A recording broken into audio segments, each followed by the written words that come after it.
Hello everyone, this is Darren of GNB Productions, and today we'll be taking a look at the 2007 animated movie, TMNT.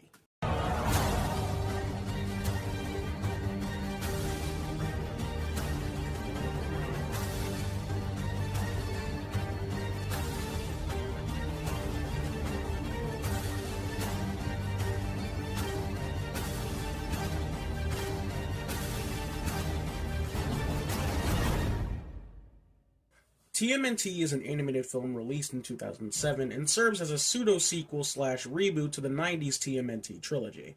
The film focuses on the Turtles banding together after taking a bit of a crime-fighting hiatus to stop an otherworldly threat. I saw this movie when I was little alongside the OG TMNT trilogy in a DVD collection my grandma got for me. And through watching the movie for the past couple of years, I've always thought that it was kinda lame. Well, maybe lame isn't the right word, but I've watched this movie constantly over the years, and every time the credits started rolling, I just get hit with the overwhelming sense of meh. This movie tends to get overlooked a ton over the years when it comes to discussing TMNT iterations, and I think for good reason, because nothing in this movie is really worth remembering all that much. Firstly, the reason I called it a pseudo-sequel is because the movie hints at the events of the OG trilogy, with items like Shredder's helmet, the Time Scepter, and the broken ooze canister in Splinter's cabinet. I think it's cool that this story can be viewed as the fourth movie in this series, whilst also being viewed as its own thing. The movie is written with the expectation that the audience know fully well who the Ninja Turtles are. That doesn't sound too bad at first, except when you realize that this movie is somewhat in the same continuity as the previous three Turtles films, and the gap between TMNT 3 and this movie was about 14 years. Even today, I can imagine someone watching this movie randomly without knowing it's loosely connected to the OG trilogy. I feel like expecting general audiences to not only be fully aware of the Turtles' origins, but also know of the past three live-action movies, which they don't even go out of their way to address, was a bit much. Not to mention shifting over to the crap about the 3,000-year-old immortal warrior that... You know what? I'll talk about that stuff later. The general approach they took with making this movie, basically a story about the Turtles learning to get the band back together and become a team again, really could have been handled better in my opinion. The story just feels like a big ol' mixed bag. The main emotional crux is the Leo and Raph rivalry. Specifically being that since Leo left for over a year to train and be a better leader, the whole team has fallen into disarray. Now in regards to TMNT movies, excluding the original 1990 film, the Leo and Raph rivalry is something I'm personally slowly starting to get tired of.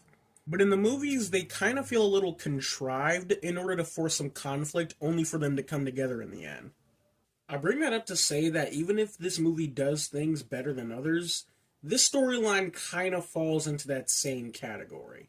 Something I do like about it, though, is that Raph isn't being a petty little bitch about it. Well, at least some of the time. I like how reasonably upset Raph is with Leo, being that since he stepped away, crime hasn't taken a break, which leads to Raph wanting to take things into his own hands. But that doesn't mean it's not without its issues as well. Firstly, there are a lot of contrivances here when it comes to the personal conflict with our characters. That I'll get further into later on. The entire family element is kind of interesting, but all just kind of falls flat with the fact that I just don't care that much about these turtles. Yet the argument can be made that they're the same as the 90s trilogy, which I myself have adopted the idea of growing up, and it definitely would make me more connected with them. But the movie itself, other than that one scene, makes absolutely no attempt to tie itself into those films. It tries to give us the whole band coming back together story without really giving us anything worthwhile to emotionally latch onto. The Leo and Raph back and forth is interesting, but the only reason I'm invested is because I know who these characters are. If you're watching this movie for the first time with no prior Turtles knowledge, I doubt many people will find themselves getting super invested. Hell, all of that stuff I just discussed isn't even the main plot of the movie. The main plot actually revolves around this ancient warrior from 3,000 years ago. The stars aligned to release a portal to an alternate dimension full of monsters. 13 monsters were released into the world, and the warrior somehow, I forgot, in all honesty, achieved immortality. But at a price, his brethren turned to stone. In the present day, the warrior who we know as... his first name, I admittedly forgot, so I'm gonna just call this guy Ethan Winters. Ethan Winters hires the Foot Clan to stop and capture the 13 monsters in order to send them back to their dimension and free his brethren from their stone imprisonment. Did you get all that? Good, because young me sure as hell didn't. I'm not against Ninja Turtles going balls to the wall crazy with a plot like this, but holy shit, how was anyone supposed to keep track of all of that? The plot feels very unfocused with the family BS and this both going on at the same time. Firstly, the 13 monsters thing felt like a very weird inclusion, because it's never explained where the monsters were for 3,000 years, they just fucking appear out of nowhere. They also feel like an extreme afterthought, seeing that the turtles, the title characters, literally fight 2 of them. And only one of them involves all of the turtles. And the rest are all captured by the Foot Clan in a montage. The plot feels way too disconnected, with neither element meshing too well in any meaningful way. Like, there is a bit of a theme and brotherhood on the Warriors side of things, but it literally begins and ends there. It's not all that interesting. I'm not going to say the script was unfinished, because there is a lot of interesting stuff here, but it's clear that it lacked a lot of focus and cohesion. Also, the pacing in this movie is just whack as hell. We aren't allotted a good amount of time to properly get to know these characters or make any strong attachment with them. The opening is the biggest thing I point to, because it literally starts with a brief summary of the Turtles and their history, and then takes a nosedive into all the shit about the Warriors and the monsters with very little breathing room. The tone for this movie as well is very dreary and moody. Don't get me wrong, I like me some dark and serious Turtles, but this one just feels super melodramatic and not fun for a good chunk of the time. That's not to say that this movie is without its little bits of humor, and the stuff we do get is pretty fun, mainly with Casey Jones. But as a whole, this movie kind of fell victim to movies around that particular era trying to be, for lack of a better term, edgy and cool, and kind of leaves a bland taste in my mouth. Even though it's not a bad idea for TMNT to lean more towards a single tone, either goofy or serious, I can't help but think that it works best when it does a good balancing act. And I feel this movie would have benefited from it. Now for the characters. Leo and Raph carry the bulk of this movie and clearly have the most amount of stuff going on, so I'll save these guys for last. For a story that focuses on... Oh yeah! The turtles are back, dudes! It's crazy how 2 out of the 4 turtles have jack shit to do for this whole movie. This is a story that revolves around the turtles learning about being a team again, but literally half of the team doesn't get any focus whatsoever, and that has always bothered me. Don and Mikey are characterized pretty well, all things considered, but the movie doesn't do a damn thing with them. April and Casey I really enjoyed in this film, especially Casey. They go the whole martial arts route with April, which I tend to enjoy, gives her more stuff to do alongside the journalism stuff. Casey is just a freaking riot. All the stuff dealing with him is what got the most amount of laughs out of me. What's going on, Raph? Did I mention we ran into a monster last night? No, you kind of failed to tell me about that one, buddy. You do know I only have a wooden bat, don't you? Yeah, you better run! Well, I gotta hand it to you, Raph. You sure know how to show a lady a good time. April, I've had my eye on you for a long time. I knew it. The villains are all pretty lame. Ethan Winters isn't even much of a villain, even though the story tries to paint him as one. It doesn't feel like it was done that way intentionally either, like the characters in the audience were supposed to believe that he was evil, but then big twist, he had good intentions the whole time. Nah, it just feels like they painted him in that role, but didn't bother to emphasize his true goal. So once you find out what he's truly trying to do, it just kind of feels like, oh, well, okay then. The Stone Warriors exist. Yeah, that's all you really do. Moving on. Karai and the Foot are also in this movie. I feel the need to bring up that for a while growing up, I thought this movie was connected to the '03 Turtle show, specifically because Karai is the head of the Foot here. Their placement in the film is so odd to me, because they almost hold no purpose other than to build towards a sequel by the end of the film. Which I gotta say, that this scene right here has always pissed me the fuck off. You are every bit the warriors I was informed you were. You have passed. Savor your victory tonight. For soon, we will have further business together. The kind that involves familiar faces from your past. She doesn't mean...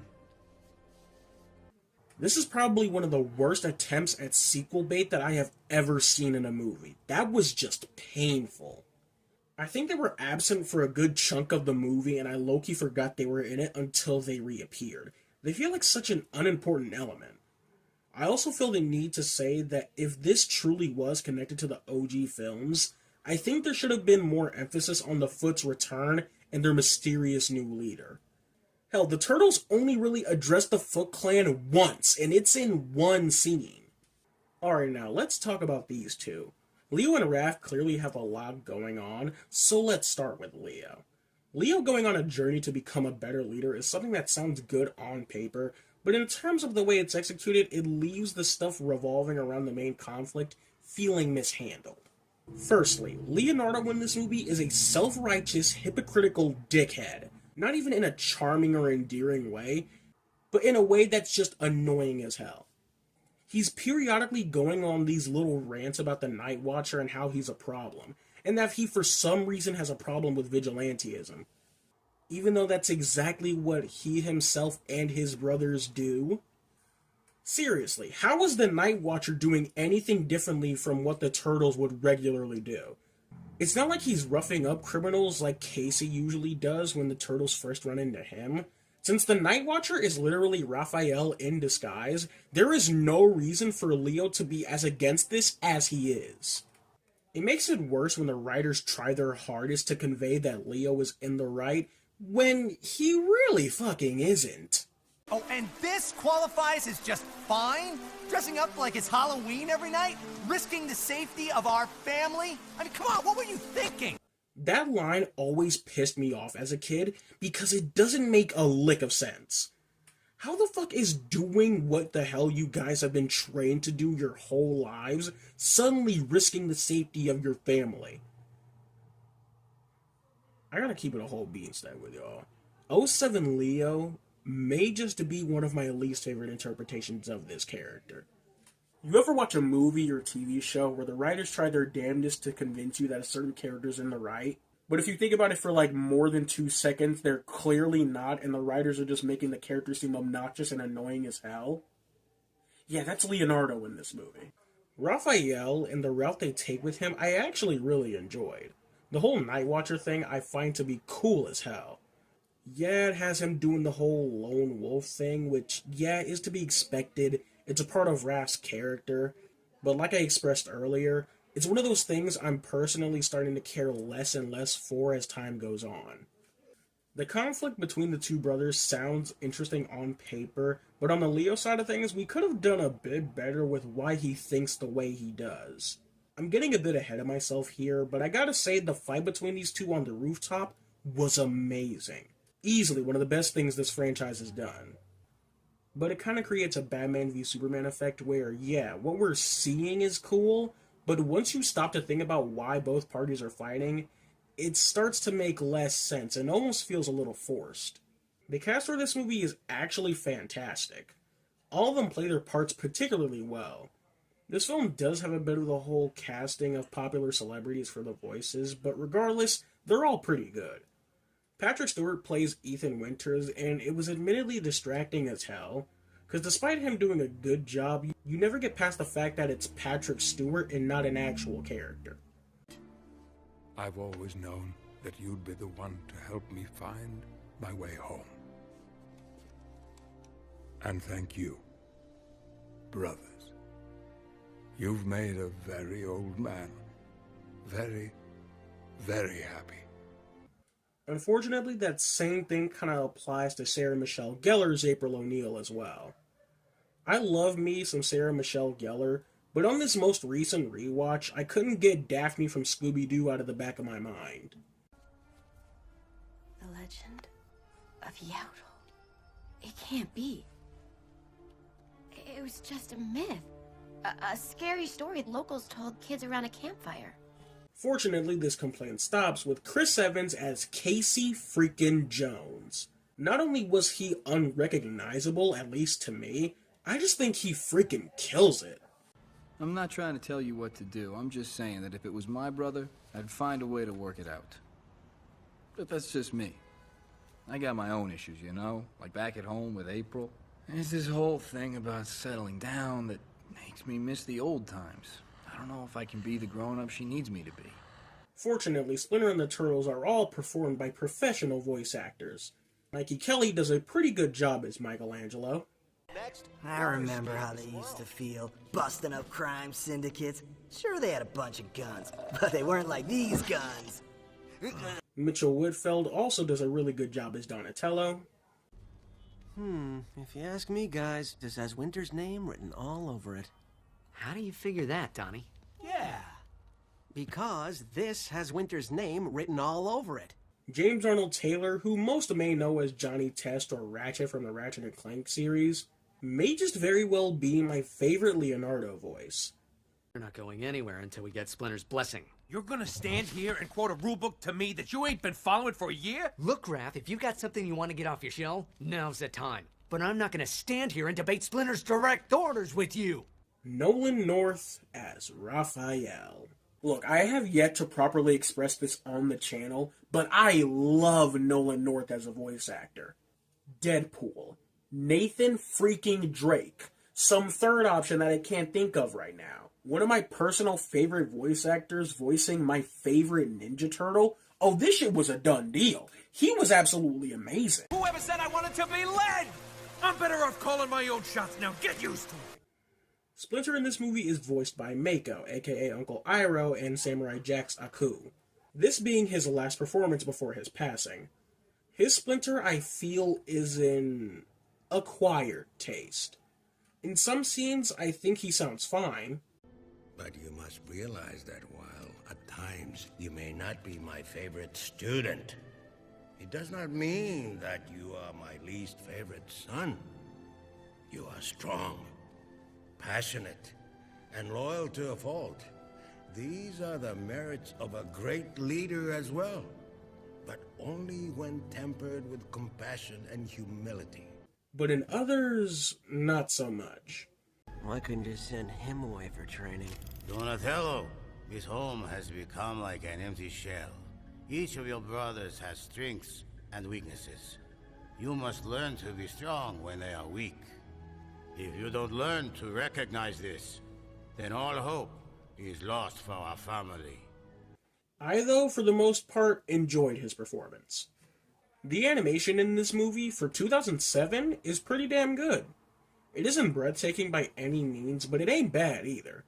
The visuals and all the action and choreography hold up spectacularly. Stuff like Mikey's skateboarding sequence or the big battle with the foot at the end, which apparently took a whole year for the studio to do, is amazing and was time and money well spent.